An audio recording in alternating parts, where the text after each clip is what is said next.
আসসালামু আলাইকুম বন্ধুরা, তোমাদের জন্য আজকে আমি নিয়ে এসেছি পাবদা মাছ। আজকে হবে পাবদা মাছের লাল ঝোল রেসিপি। মাছগুলো ভালো করে আমি মাছবালা কাকুর কাছে কেটে নিয়ে নিচ্ছি। মাছটা কাটা হয়ে গেলে ভালো করে ধুয়ে আমি কলার পাতার উপর রেখে দেবো।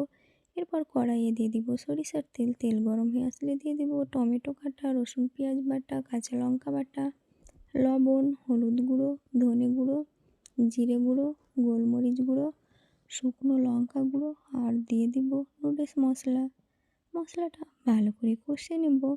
কষা হয়ে গেলে মাছগুলো দিয়ে দিব মশলার ওপর।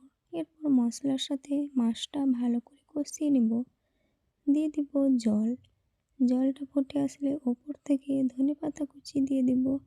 এরপর আমি 35 মিনিটের জন্য ঢাকা দিয়ে দেব। 35 মিনিট হয়ে গেলে ঢাকা তুলে নেব। এরপর দেখো বন্ধুরা, কি সুন্দর কালার এসেছে পাবদা মাছের লাল ঝোলের রেসিপি। ভালো লাগলে অবশ্যই লাইক করবে।